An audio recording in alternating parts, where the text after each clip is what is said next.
finally, pay-per-view. Special event.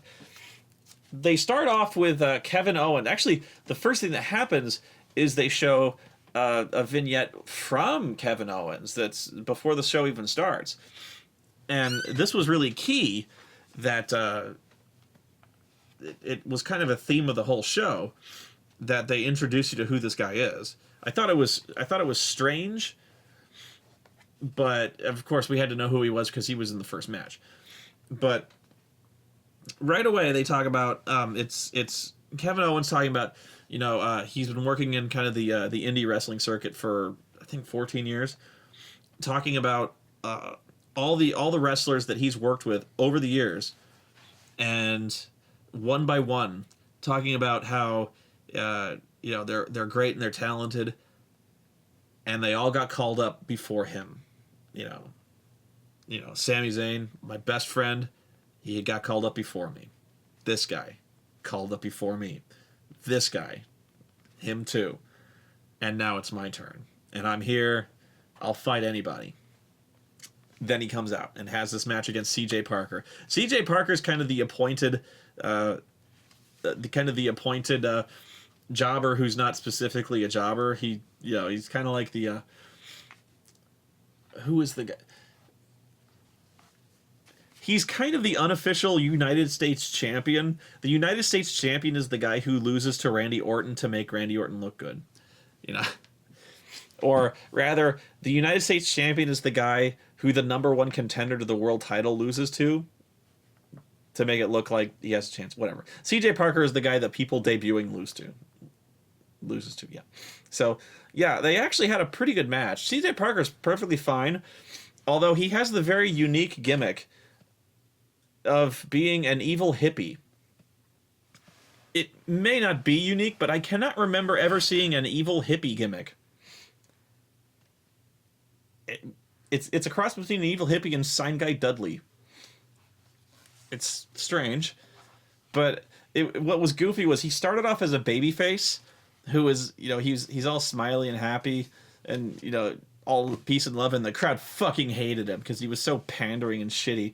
And finally, NXT is slow to catch on, but they do catch on. So they just decided to roll with it. So like they had him decide to, he's just like, well, you don't like me? Well, I don't like you very much. And so he starts doing like this really preachy, you know, go green and fuck you type message. And so, yeah, the one criticism I have against Kevin Owens is that it's the most generic fucking name ever. That said, it's probably his real name. I don't know. I will not be able to stop calling him Kevin Steen, because I have seen so many of his fucking matches in Ring of Honor and Pro Wrestling Guerrilla. I have watched a lot of Ring of Honor back in the mainly on DVD actually. I got a lot of DVDs previously, but yeah, I've watched a lot of Steen. Mr. Wrestling. What did I write here? Oh, apparently it doesn't seem like they're letting him use the package pile driver.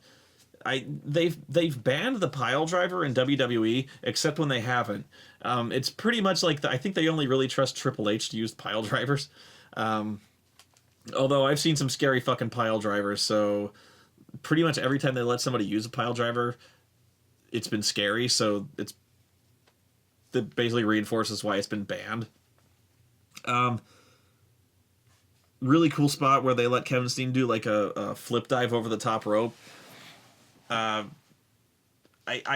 just know that Vince is going to look at Kevin Steen, a guy who wrestles in a t-shirt, and shake his head every time, because he doesn't have the body that of a guy he's looking for. You know, Vince McMahon likes guys who are just cut like Olympian gods. You know. And that's always been the biggest problem for Steen, is that he's not fat, but he doesn't have a great body. And I just know it. There's gonna be a time. Every time they're gonna be like, should we bring Kevin Steen up or Kevin Owens up? And Vince McMahon's gonna look at his picture and be like,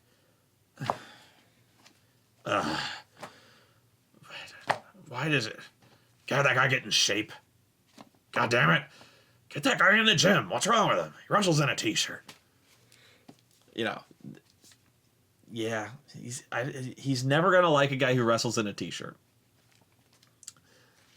And I know he's heard this. I know for a fact that he probably hears that. Well, I don't know for a fact, but I know he hears that. And he probably hears it every fucking day. He's probably so sick of hearing it. The big news of this one is that he gets busted hard. I don't know if this... I mean, well... I was going to say, I don't know if it was an accident. This is probably... No, I mean...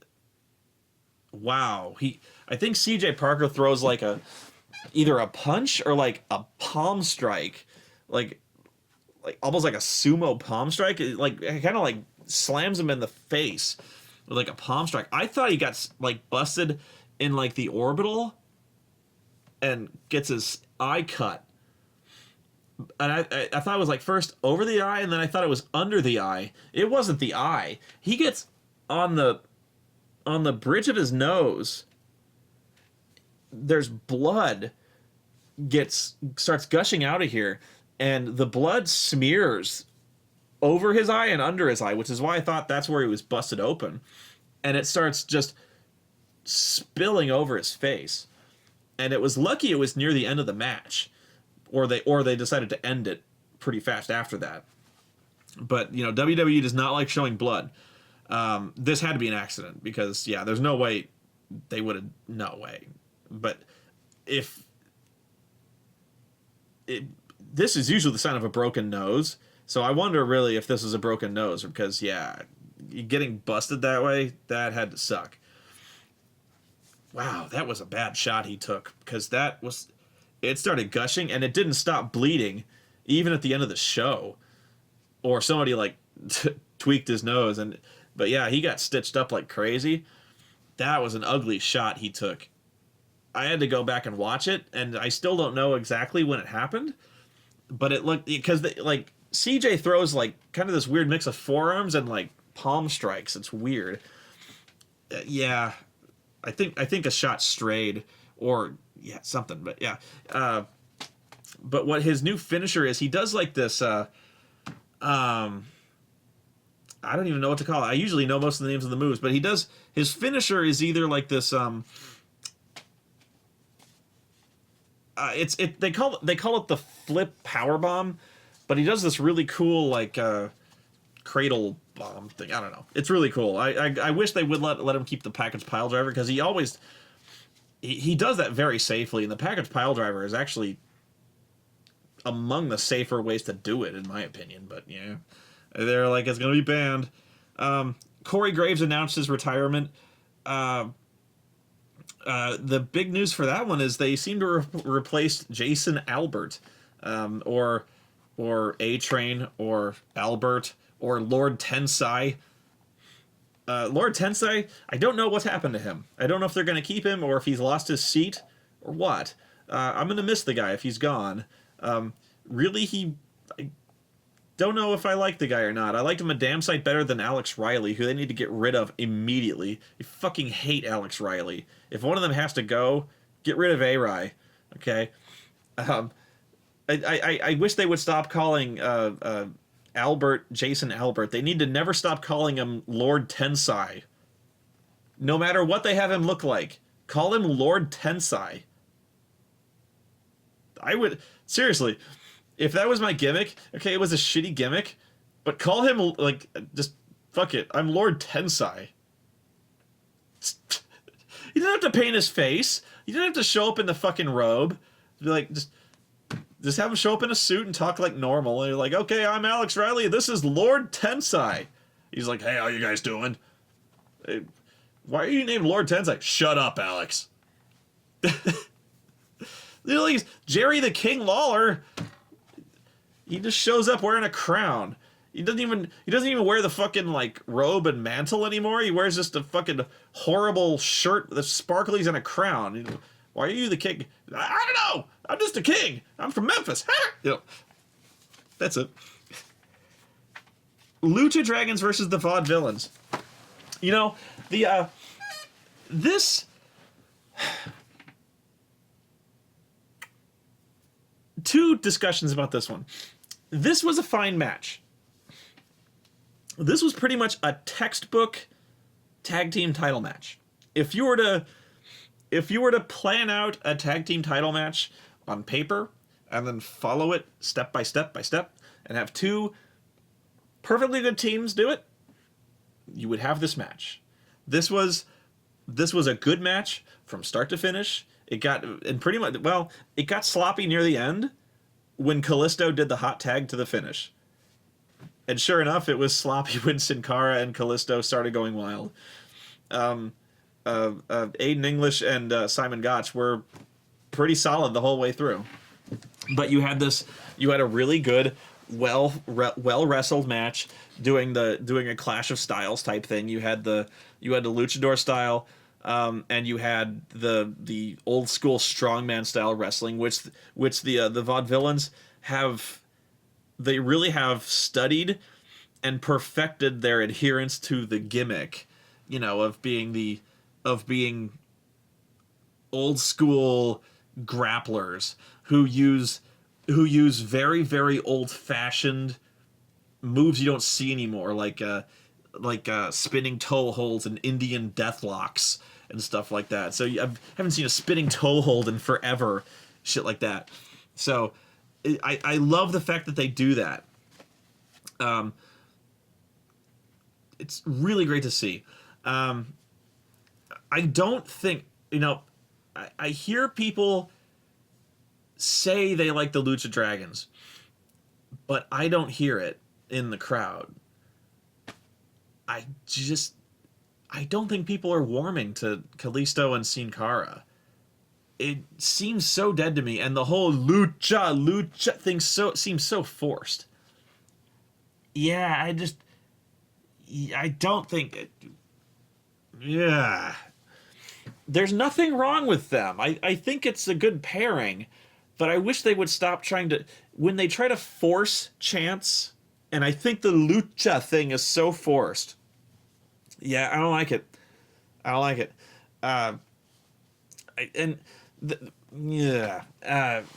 They're perfectly fine on their own. Although it was either a week or 2 weeks ago, they would the commentary team actually started openly slagging the Lucha Dragons for having no enthusiasm.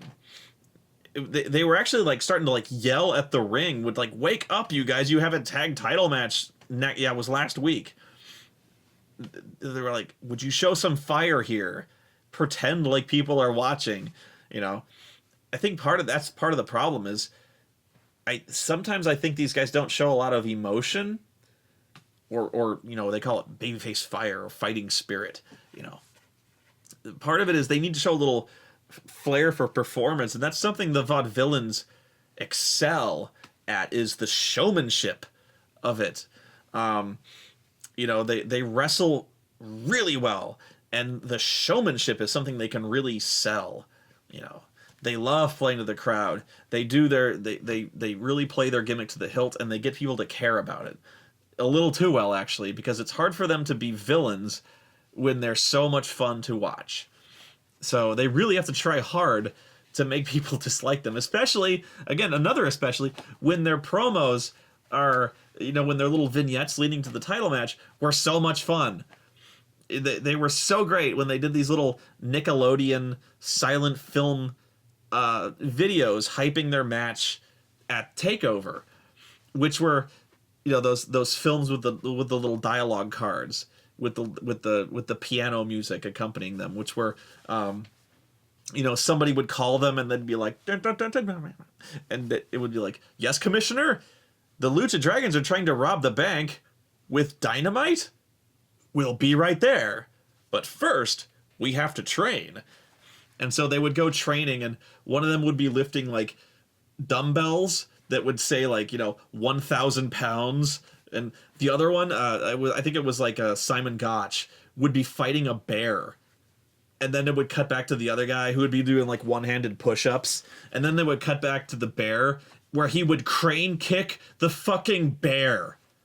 And I was just like marking out like a child, going like, he crane kicked a bear. They had the best fucking videos. And then the next one was like, you get a call, yes, Commissioner? And, you know, they'd be like, those Lucha Dragons are dropping water balloons off City Hall. You've got to stop them. And then he goes, right you are, Commissioner, but first, we have to train. And so, you know, it was always, they would find some way to blow up the Lucha Dragons, and it would end in a mushroom cloud. And then it would be the end. It was like always a 2-minute video. Brilliant. And it was great. You know, I loved watching it. Really good match. Lucha Dragons won with their, what is it? I don't know. They had a really funny name to it. But here's the problem with the Vaudevillains. Who, by the way, are fans of me, and I hate to say anything bad about them. And actually, I'm not saying anything bad about them. Hey, big fans of you guys. Seriously, I like your work. I do. The gimmick is almost a trap, because you might be stuck in the gimmick, because everyone. It's very 80s, and well, that's the point. Is it's very old school, but it's like, how to describe it? It's very out of place. No one else in the company is like the Vaudevillains, which is good because you stand out, but it's bad in the sense that you're very strange, you know. It's how are we supposed to take the Vaudevillains, you know? What are you guys, you know? What the fuck are you, what is with you, you know? There's only so far they can ride this thing, you know. Like, shit has to get real. It's a comedy gimmick, you know, clearly. Get that. But that can only take them so far. There has to, if there's ever going to be like a next level for them, they have to get rid of it, you know. So I don't ever see them winning the tag team championships. And here's the problem. I don't see them with that gimmick making it to the WWE main roster, which is, now the thing is, if they get moved up to the main roster, I think they will. I don't think it'll be as the Vaudevillains. I think they'll be moved up as something new, which is good, because I think if they got moved up as the Vaudevillains, I don't think the crowd, like the Full Sail University crowd, loves to give, you know, loves wrestling and loves to encourage, you know, it loves to encourage them, and loves to get immersed in all this stuff.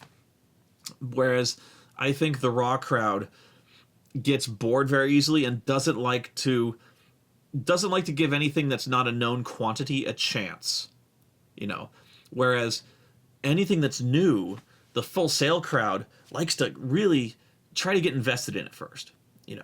They like to experiment with new flavors, you know, which is awesome, which is why I like it. I like new things.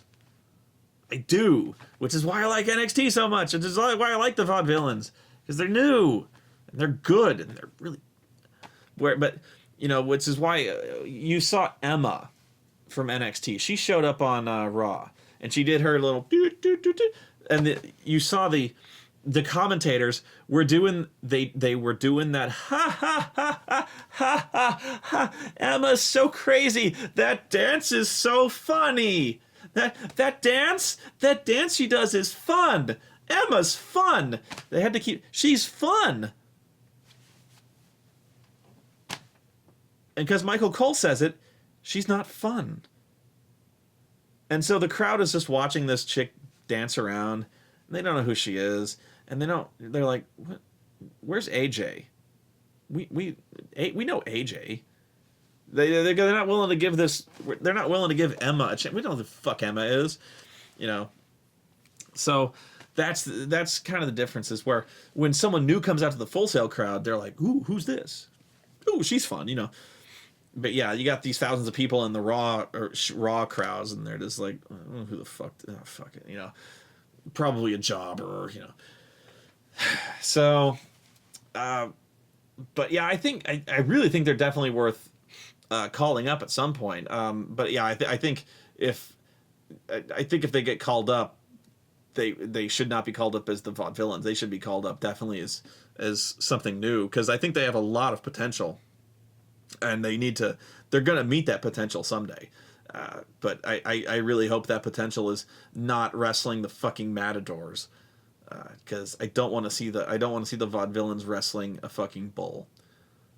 Although that would be a funny vignette, but only once. Yeah. So then I'm just going to read my notes as I was writing them. Ty Dillinger versus, oh Jesus, a Baron Corbin match. A squash match on a pay-per-view? Question mark. Fuck this guy. Fuck it. I fucking hate Baron Corbin. I hate his fucking tattoos. Fuck this guy. The crowd counts too fast. Oh fuck Bull Dempsey. Fuck him too. I can't read that, but it probably says fuck. Why does the crowd like this fuck? Fuck. I didn't like this. I don't like Baron Corbin.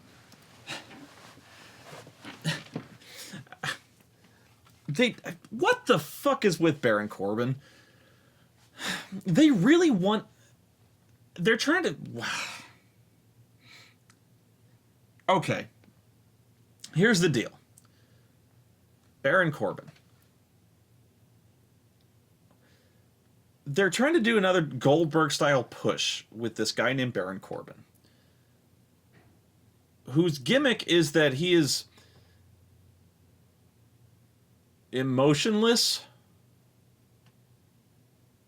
That's about it.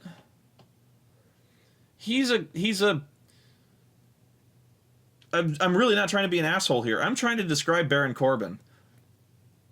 He is tattoos,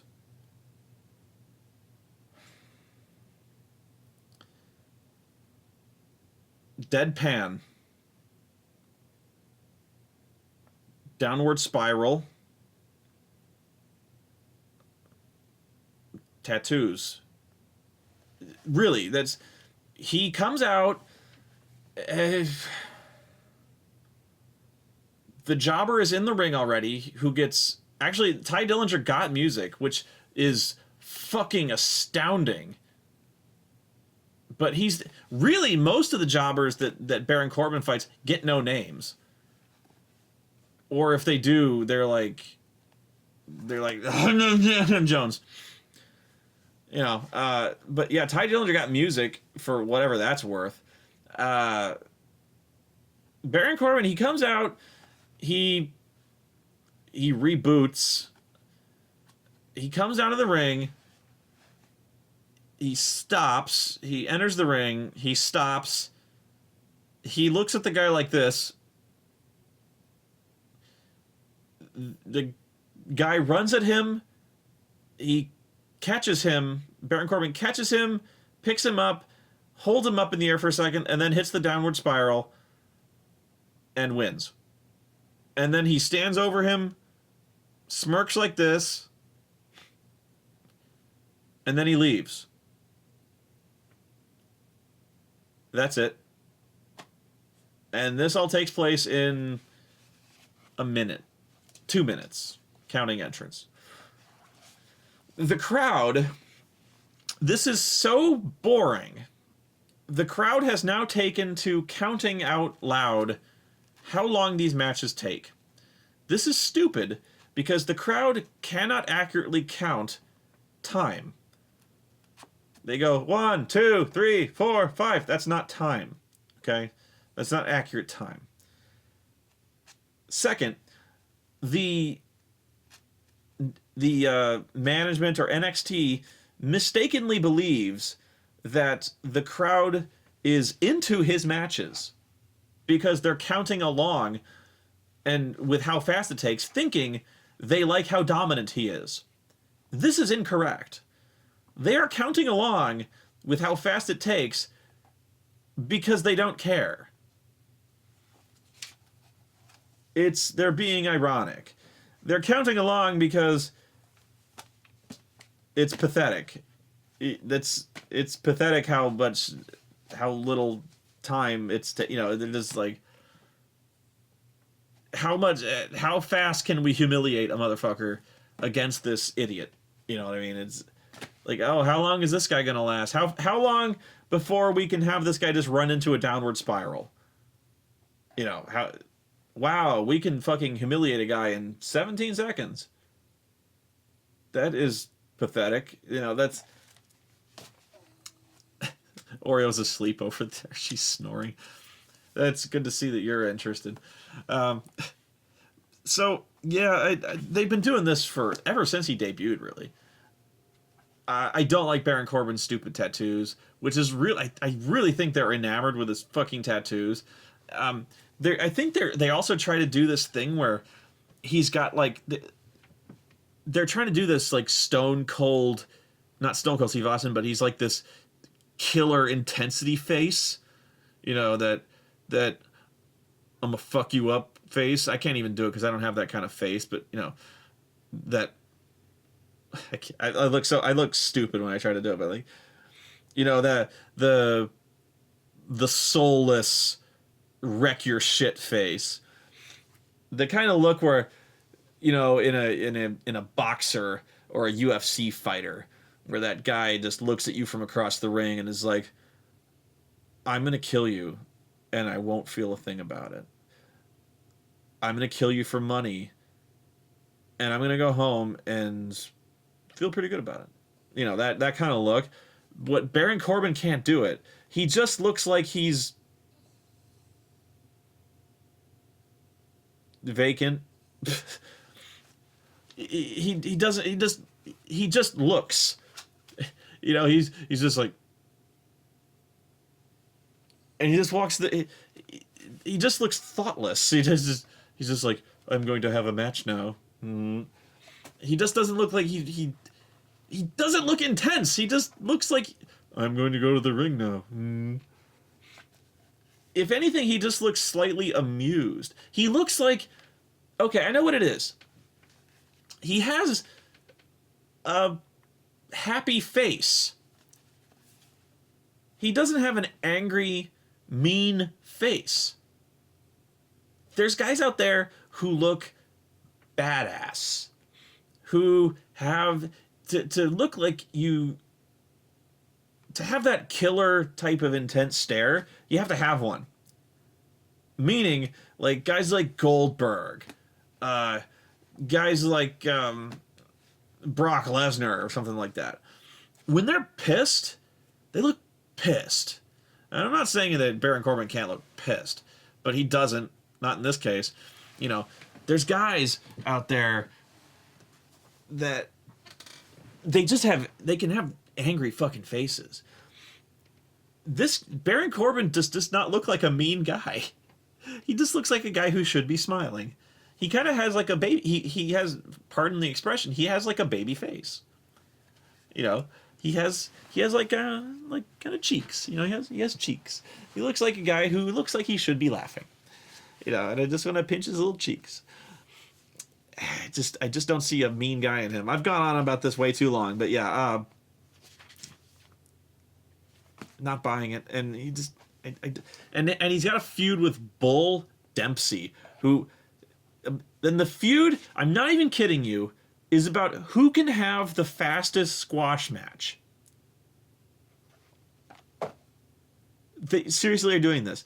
They do this thing where where Bull will come out and squash a motherfucker in 35 seconds, and then Baron Corbin will come out and squash a motherfucker in 28 seconds, and then Bull will stare up the ramp. Pardon me. Will stare up the ramp at him and go like, and then they cut to commercial, and they've done that for like a month now. So, but what's funny is that they do this like one right after the other. So Baron Corbin comes down, the jobber gets no entrance. Okay, so Baron Corbin comes down, in 25 seconds, he downward spirals the guy and pins him.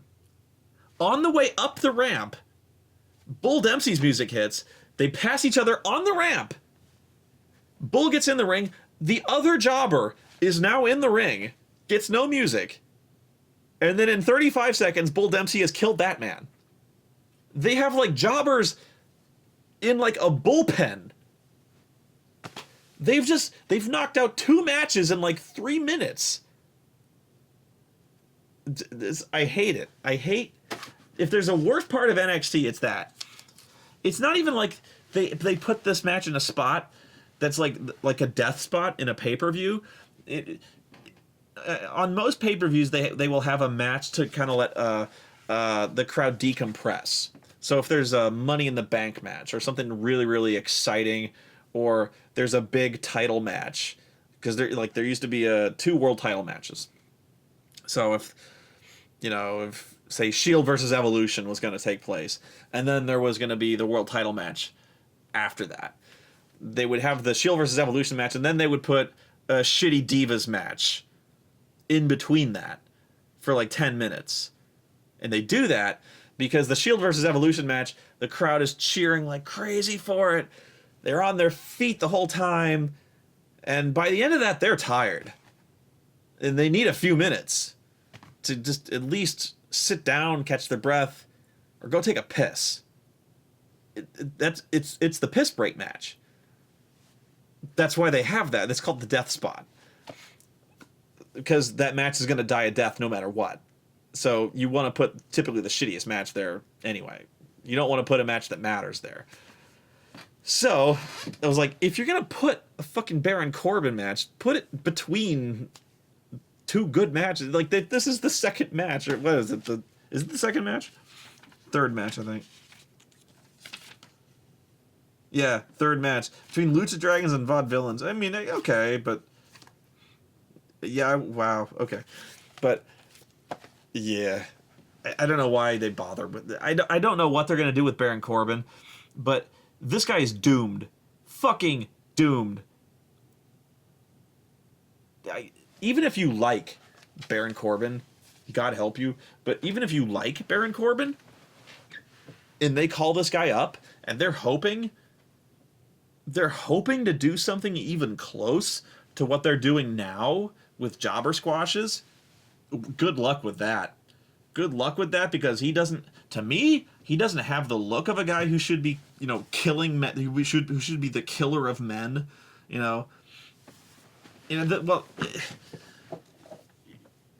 yeah, he doesn't have that Goldbergian look to me.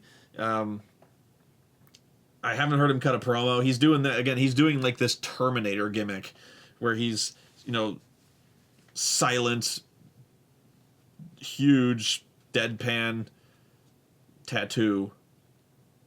His tattoos are terrible. He's got a lot of them though. Must have taken a while. I don't think the crowd's gonna buy it. I think they're gonna get bored, and and even as an alternative to the Ryback, and he's in developmental. This is where you're supposed to be teaching the guy how to wrestle a match. He's been there for months, and he's been like the longest match he's been in has been like 50 seconds. Teach him how to wrestle a match. All he ever does is no-sell clotheslines and downward spiral people. Fucking have him wrestle if you're gonna teach. This was the if there was a show to steal, this would be it.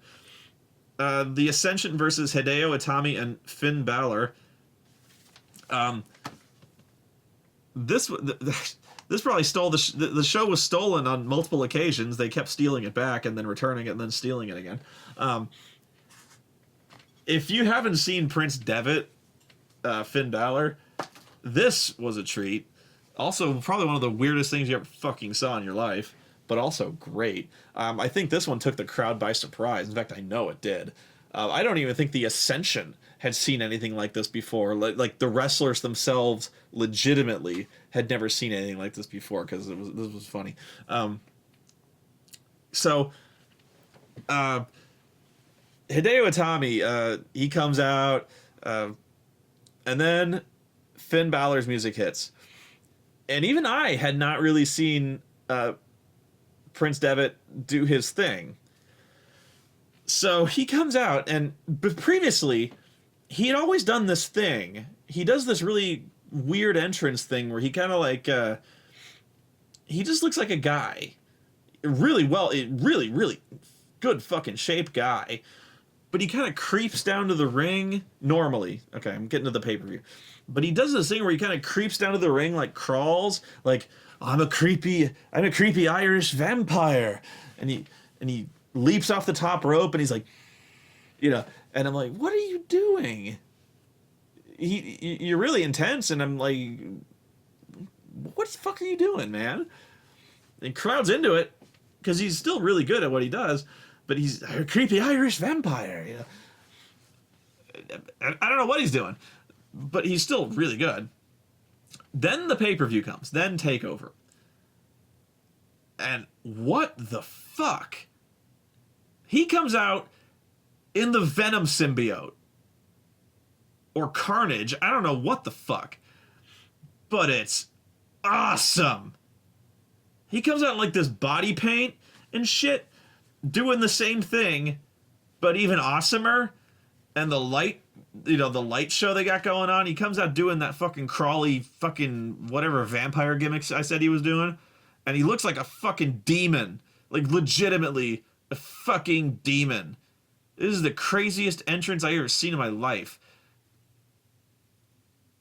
There was a DX entrance that was pretty crazy, but nothing like this. This was great. This is beyond great. This seriously, you know, you want an oh my god moment or this is awesome moment for the Slammies. Again, this showed them up. It's so weird to say that an entrance was worth watching a special event for. Yeah. Watch the show for that alone. If like there was enough to watch the show for, but worth it. This entrance is fucking awesome. It was an experience, man. And then so he's jumping it, he's doing his fucking Carnage shit. He looks like something out of a fucking anime. Amazing. And then they cut to the Ascension on the outside. And they're like, they look and because they do this thing where they have like this really badass entrance themselves. Like they come up and they're fucking huge. They're jacked up. They look like unfrozen goddamn Vikings. They're like, ah, you know, they come out and they, like, you wouldn't want to fuck with these guys. They have this big laser light show behind them. You know, they look like space Vikings. You know, they're like, our entrance is badass. So they come to the ring and they're sliding around. They slide under the rope. You know, and then Balor comes out and they're staring up at this fucking demon.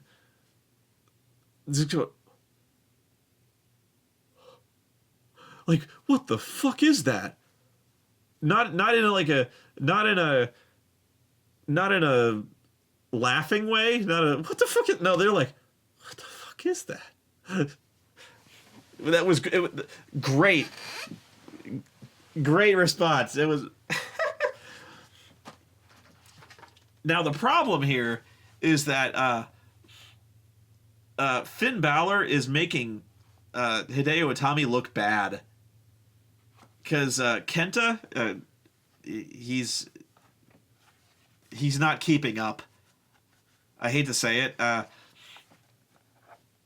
He's it's not that he's not trying. Yeah, Hideo Itami is he's looking... He's getting eclipsed. And it's not because Finn Balor is trying to show him up, but he's getting shown. You know, I don't know if it's because he's trying to adapt to like an American style or whatever, or he's being put up against the Ascension, which the Ascension is not the best pairing for him. I would really much rather see Hideo Itami against guys like Tyson Kidd and stuff like that. Yeah, trust me, the Ascension doesn't help him at all. Pardon me. But yeah, how do you compete with that? Hideo Itami needs help. He needs image. And what's funny is that's where I was talking about was Finn Balor.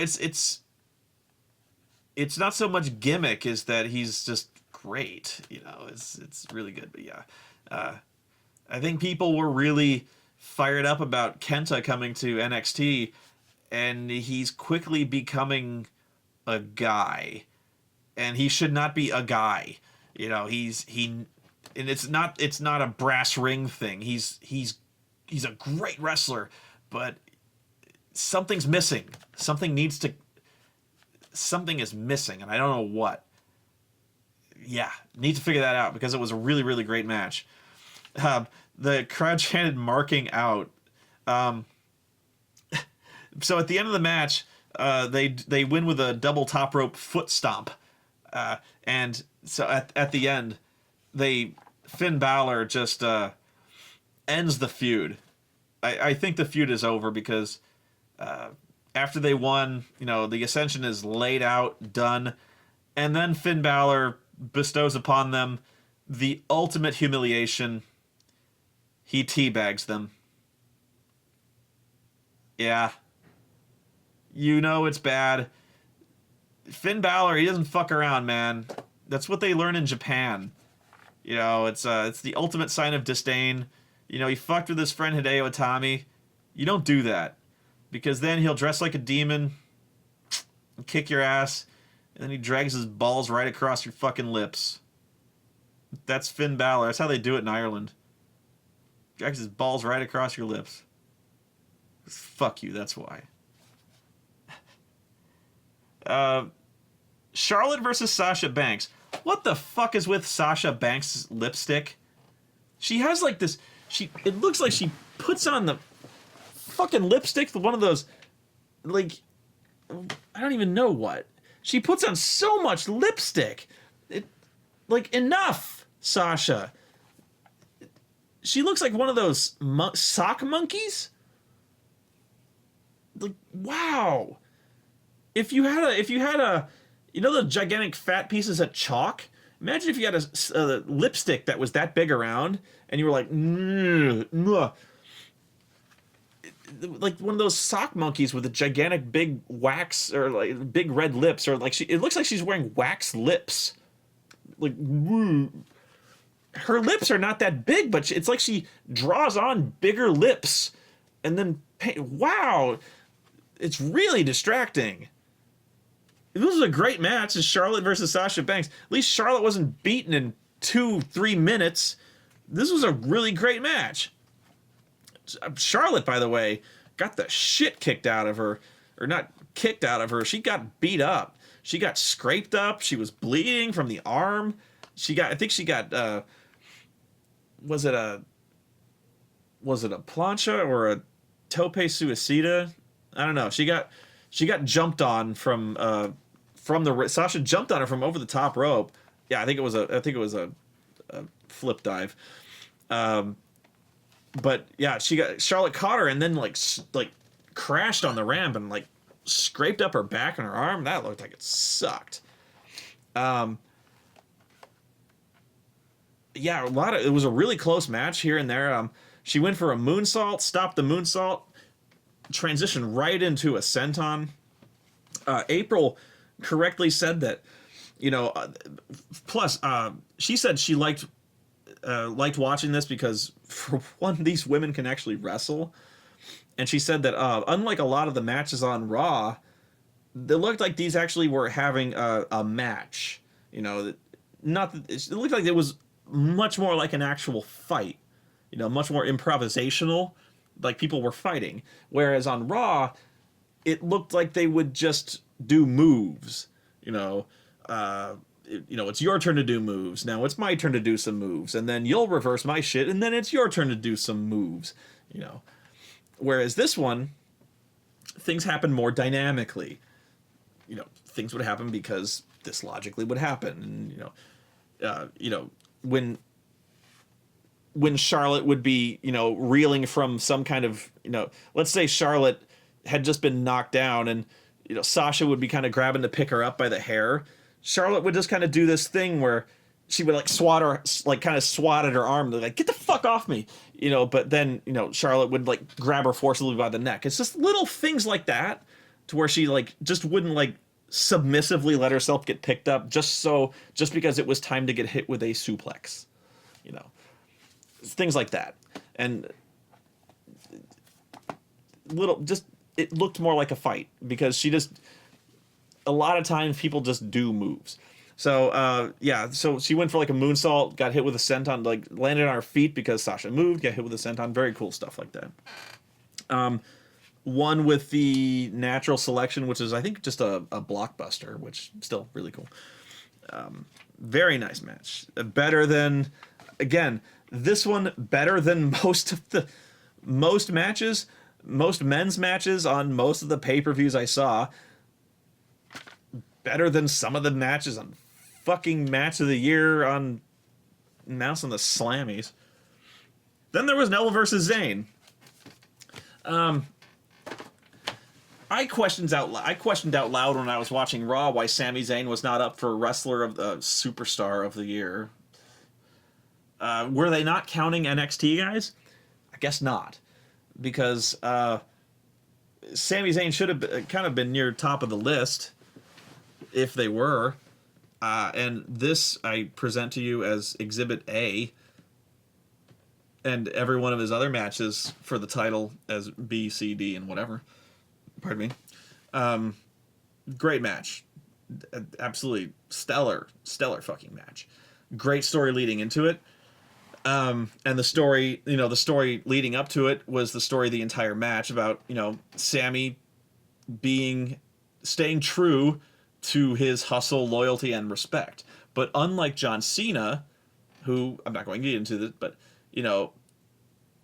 he actually, this actually played into a conflict you believed. The internal moral conflict of Sami Zayn, who had a choice to make. Could he betray his principles to do anything, to cut corners, to compromise who he was to win a match, to win the title? Is that who, you could tell, and the thing is, we cared, because we care about Sami Zayn. The crowd cares about Sami Zayn. And when he was about to hit Adrian Neville with the championship belt, because, Adrian Neville was willing to do that to keep the title. And that's how they were different. And when he was about to do it, you could see the conflict going on in his mind. It was so great.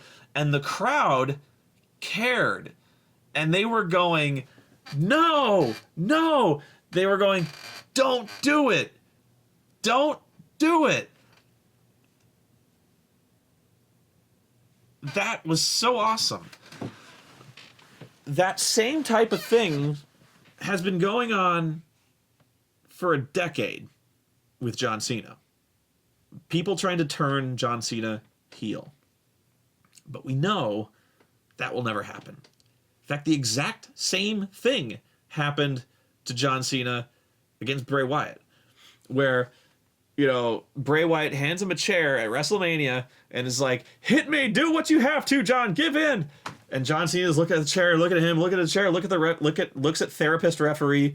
Therapist referee is like, think about your legacy. Think about your legacy, John. And John you can see the conflict going on in his soul, and the crowd is just like, We don't care. You know, because we don't give a shit. We don't care because we don't give a shit. We don't care because we don't care about John Cena. There's no tension with this guy. We know he's just so... He's a cardboard standee to us. He's a t-shirt. That's it. He's a mannequin, you know. He's a character. That's it. He's a catchphrase. He's this. We don't care if this turns heel. We care even less that we know he's not going to. Whereas Sami Zayn is a person. We care whether or not Sami Zayn turns out to be an asshole. We care that Sami Zayn is a nice guy, you know, and we care that he stays true to who he is, because we don't want him to turn out to be an asshole like Adrian Neville turned out to be. That is why this match, part of the reason, I mean, the athleticism and the match was great, but the story there was also great, because Adrian Neville this whole time is talking about, like, this is why you can't win. You don't have that killer instinct. You know, every time you come close, it's because you don't have that. It just bites you in the ass. You're not willing to do what you have to. You know, you're basically not willing to, you know,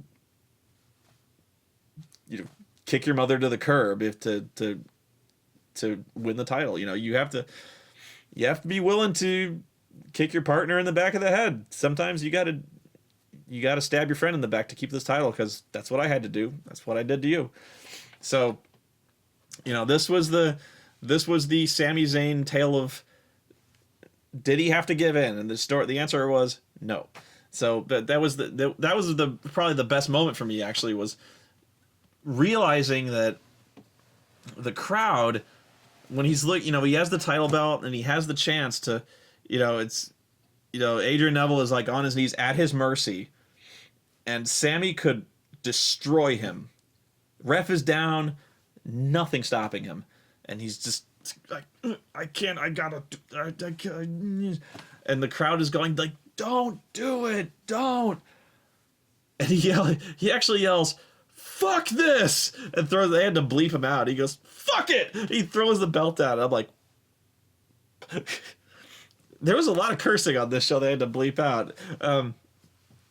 But yeah, I was like, okay, he's a babyface. I was like, fuck this shit, and he throws it out. I'm like, but okay, it was a major moral decision. It was like it tore him apart to do it. I was like, okay, fine. I don't care. I do care. That's the thing, because I do care.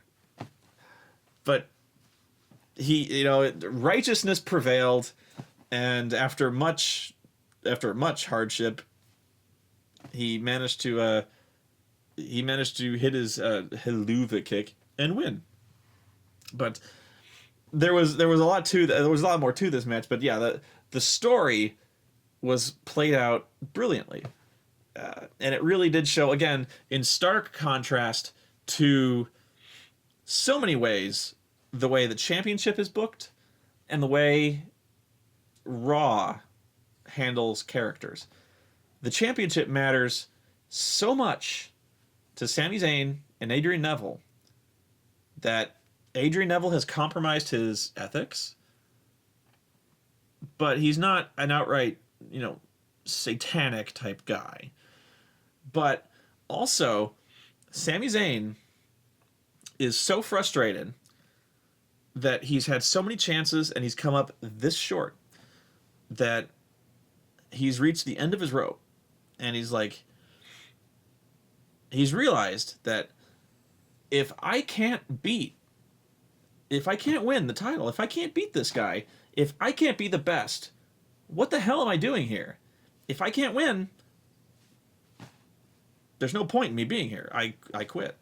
So that was why he put the stipulation up that, if I can't win this match, I'd have no right to be here. Because what's the point of being here if you're not here to be the world champion? What's the point of competing?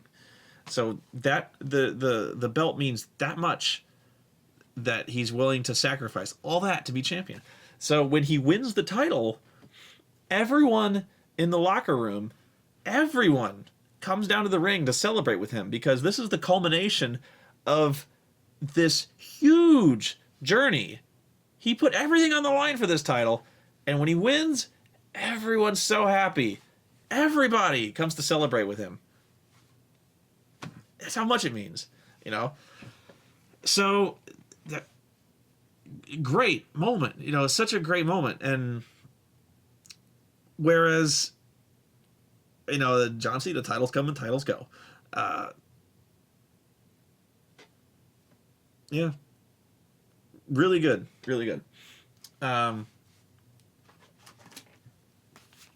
Let's see. Killer moves on this one. Oh. Also, there's certain things about this that, there's, like, the Red Arrow. The Red Arrow is Adrian Neville's top rope finishing move.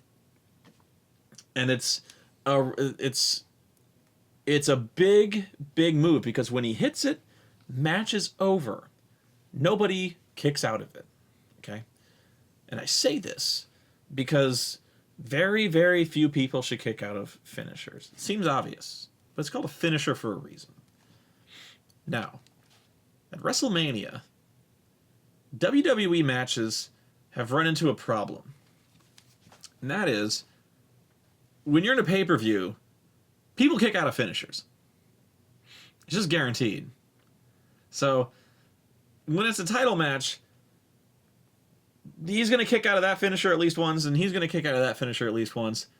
And then we'll see. Yeah? So, that's... Everyone gets a free kick out, you know? Especially in a world title match. The finisher will be kicked out of. Yeah. That's... So you don't need to concern yourself with the first near fall. That bothers me, you know. So, for instance, you know, Triple H and John Cena, you know, they may have a match back in the day.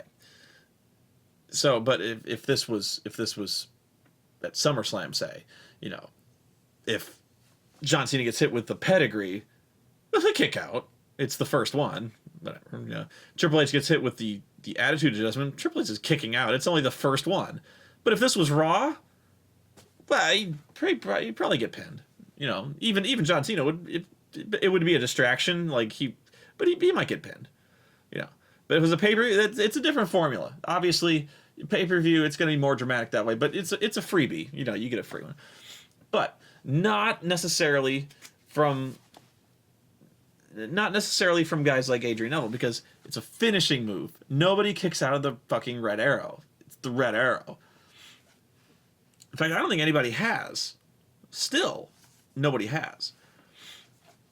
Because when you get hit with it, it's over. And the reason I'm going on about this is because it's only failed twice. The first time was in the first match that Sammy and Adrian Neville had. The first time he missed, and that was when Sammy almost had the title won the first time. He rolled out of the way, Adrian missed, and fucked up his knee. Okay? Adrian had never missed that move, ever. And that was a huge moment. Because that was his chance.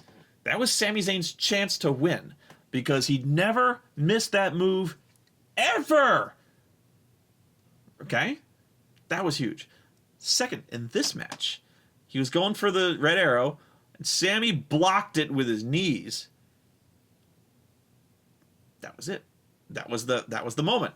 So that was special. So the worst example I can remember of this is Undertaker matches. Undertaker matches were the worst in that regard. Like when it was an Undertaker match at WrestleMania, you got 3 kickouts of everything, minimum. You know, you kick out of 3 tombstones, you kick out of 3 F5s, you kick out of. Really, it was ridiculous. By the point that Shawn Michaels and Undertaker and Triple H were fighting, like, oh my God, Triple H would kick out of so many goddamn choke slams and tombstones, and Undertaker would kick out of so many fucking sweet chin musics. Jeez. You know, you got 4 free kickouts of those moves, and the people sometimes mistake a crazy amount of finisher kickouts for a great match. Because they're like, oh my God, I thought that was the finish. This is a great match. You know, be able to separate great near falls for a ridiculous amount of kicking out of finishers.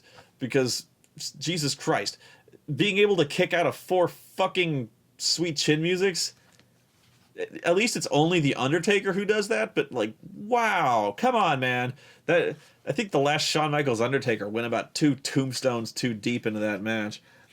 But yeah, Sami Zayn, I think, is the only motherfucker to block the red arrow. So it's really, it's kind of weird to say, but that's like a momentous type thing. I still don't think anybody's ever kicked out of the red arrow. So if anybody ever does that, it'll be huge.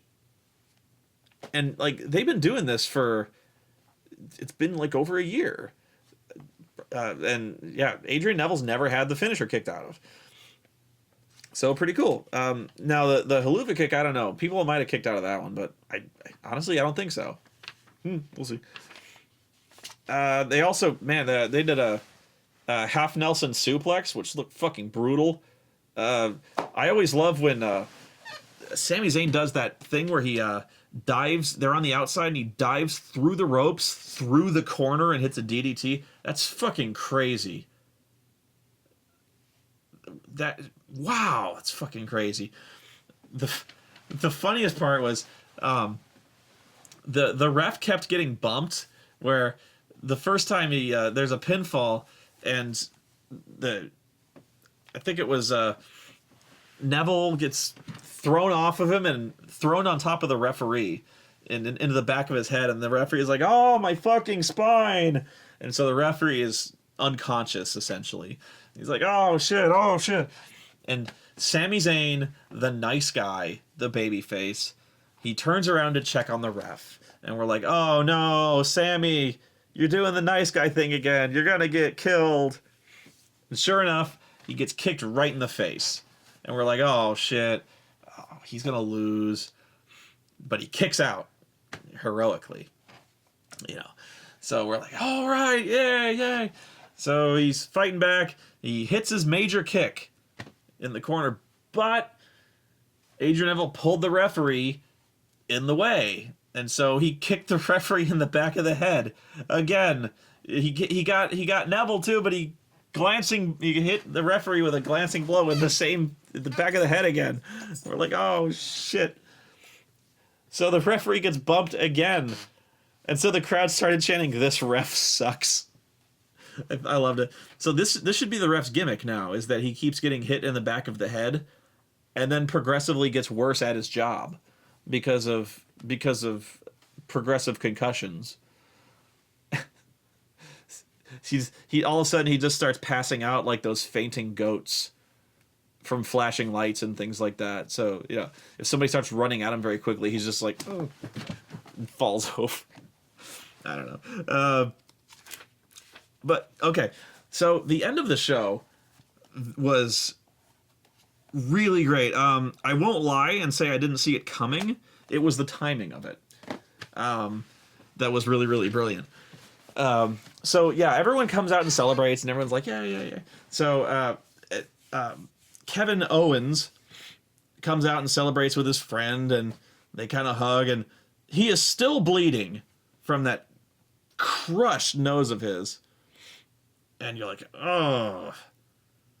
But everyone clears out of the ring, and you know, this is huge. They're talking about how great this is, end of a long journey, and climbs out of the ring. Kevin Owens comes back down the ramp. Everyone's cleared out, but Kevin Owens comes back down the ring, gives him another hug. And then they show the little logo bug they always show at the end to let you know the show's over. So they go, it goes NXT Takeover, copyright WWE, whatever. And so you go, okay, show's over. And so it's actually, usually when you notice that, it pisses you off. Because the most notorious example of this is, I forget what pay-per-view it is, but it was a title match that was ruined when the Big Show just walked in and punched everybody in the face. It was a Daniel Bryan match where, yeah, Big Show just walked in and punched everybody in the face. Might have been Royal Rumble. And the match just ended. Yeah. We were like, okay, we're going to see it when punch, punch. And then Big Show's like, yeah. And it was like the biggest robbery ever. People got refunds for that because it was the biggest load of shit. But yeah, Big Show comes back. He just knocks everybody out. And I guess that's it. And so you knew that was it because Big Show's posing on the turnbuckle with his fist in the air. And then you saw that little logo in the corner right here, which signifies the end of the show. And you go, what, the show's over? And then the show ends. You're like, what the fuck? So, I say this because, yeah, so, like, you know, Kevin Owens and Sammy are hugging and they show the little bug. And this is about when you start, you know, picking up your paper plates and your drinks and stuff like that. Little logo bug disappears. And then all of a sudden, Kevin Owens grabs him by the throat, slams him down on the ramp, and then picks him up and power bombs him. But he doesn't just power bomb his ass. He power bombs this motherfucker on the edge of the goddamn ring apron. Fucking hell. That was fucking disgusting. Ow! So yeah, I thought it was going to happen. I figured that Steen was going to turn heel on Sammy, but I thought it was going to happen as soon as he came out, just in front of everybody. And if not then, I thought it was going to happen like next week.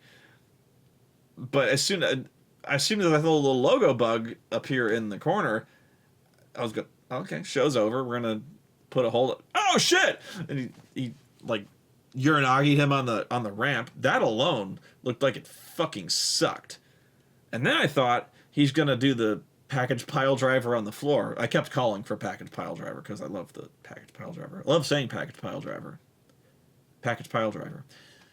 And then he picks him up for a fucking power bomb. Power bombs him on the edge of the goddamn ring apron. Sami Zayn is dead. Just dead. I don't know if I hope they gimmicked the edge of the ring apron to pad it in some way. Thing is, though, I rewound this because shit, yeah, I'm going to rewind it. And I watch it again. The on the ring apron, the actual like cloth apron, it's not cloth. Well, there is, but the ring apron itself is like this gigantic like LED light board like you see in stadiums that says, you know, NXT Takeover. So it's like this gigantic light rig. So there's stuff behind it, but I don't know if it's padded or not. Ow! Even if it was, there couldn't have been much. You could have put a fucking mattress on the edge of that thing and it would have sucked. Oh! But me and April, we both just like howled. Just went, oh! But we were both looking away from the TV, picking shit up, talking about how great that was. And all of a sudden, we both just happened to look at the exact right time to see Steen grab him by the throat and just go, ah! And we both went, look! And then that looked fucking horrifying. I hope he's legit okay, because that looked devastating as shit. I fucking guarantee you they wouldn't let nobody on the upper card of WWE. You think you'd see You think you'd see John Cena take that shit on the ring apron? Fuck that. You think Randy Orton would take that shit? God, no. Oh my God. Wow. Oh. Well, they're moving Steen up to the big time immediately. So, I guess for all I've said about McMahon, I think Triple H is running NXT. I guess Triple H has some faith in the guy, or at least they're going to give him a try. Maybe he's seen enough Cena and Generico to know that at least they work well together. Here's hoping. I mean, they do, but hey, who knows? We'll see. At least I hope he walks again after that. Jesus. But the best, well, not the best part, but it was so great though. Steen is walking up the ramp looking fucking homicidal. And William Regal, comes down the ramp, and he has these wild eyes. Just looks at Steen like, what the fuck is wrong with you, dude? He doesn't say that, but his eyes say that. He's like, what the fuck, man? What the fuck? Like, and Steen doesn't even look at him. He just like walks past, and Regal's like, what the? I heard you, man. You fucking killed the guy! Oh my God! And he's just like calling for a doctor and moving his spine around a lot, by the way. He's like, hey, Sammy, you okay? And I'm like, don't move his spine! Are you out of your mind? I was like, if there's ever a time not to move a motherfucker, it's after he gets powerbombed on the goddamn ring apron. Oh, Lord! He's like, hey, Sammy, let me rub that out rub one out for you. That sounded bad. Don't rub his spine. Let me adjust you for a second. And trust me, I think it worked for Dean Ambrose. Let me adjust your trachea. God. So after we rubbed one out for Sami Zayn, he still wasn't feeling any better. But then we finally faded to black, where I rubbed one out because that match was fucking awesome. I'm doing it right now, actually. No. I'm spent. It was great. My God. You know, if they wanted you can't think of a better commercial to sell the network than that fucking pay-per-view. Are you going to hear about it on Raw? No. I'll bet you, I wouldn't bet you anything, but I would bet you a lot that you won't. They might mention, they're like, why, if you didn't see NXT TakeOver, you missed a hell of a show. That's it. They'll probably say, like, if you missed it, you missed a hell of a show, and you can catch it on the network. And that's probably all they'll say. If they had any sanity, they would probably just show a match. To pick a match. Or, shit, bring fucking Finn Balor and Hideo Itami and have them wrestle a team. And have them win. That said, now that I've said it, they're going to bring Finn Balor and Hideo Itami and have them lose to Golden Stardust in 2 minutes.